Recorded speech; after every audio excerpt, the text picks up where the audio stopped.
Perkenalkan, nama saya Bernard dari kelas 1 BMMH.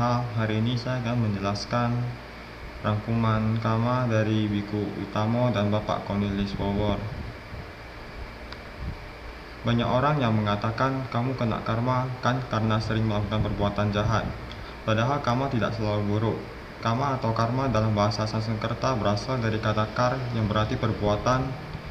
Karma disebabkan oleh 3 faktor utama, yaitu yang pertama, perbuatan seperti perbuatan yang dikehendaki ataupun tanpa kehendak. Yang kedua, ucapan seperti ucapan yang baik atau yang buruk. Yang ketiga, pikiran atau seperti pikiran positif atau negatif. Karma dalam agama Buddha diartikan sebagai perbuatan yang dilakukan berdasarkan niat dari seseorang. Karma itu terdiri dari banyak macam. Misalnya, yang pertama, terkadang kita bisa lahir di keluarga yang bahagia dan serba berkecukupan, itu berkat karma dari masa lampau. Karma ini merupakan karma yang melahirkan.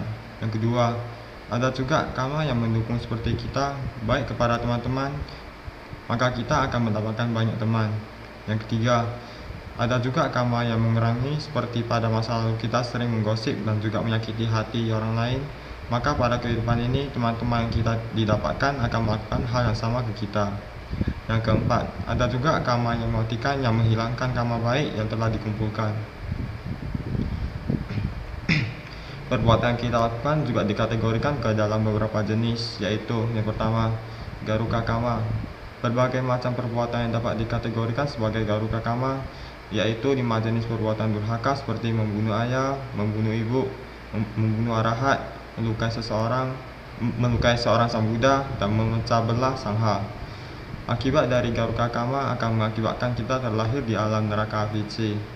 Yang kedua, jika tidak melakukan garuka karma, maka karma dikalkulasikan melalui karma kebiasaan sehari-hari atau kebiasaan apapun yang kita lakukan, baik yang buruk dapat dikategorikan ke dalam karma seperti terbiasa maki-maki, berbicara kasar, berbohong, membunuh nyamuk, dan lain-lain.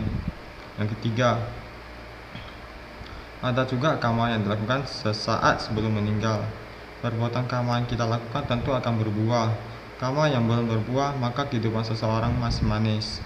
Tetapi apabila karmanya telah berbuah, maka kehidupannya akan menderita. Karma dapat berbuah dengan cepat, yaitu dalam kisaran seminggu setelah suatu perbuatan dilakukan.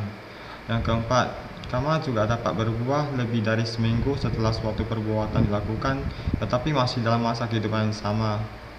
Yang kelima,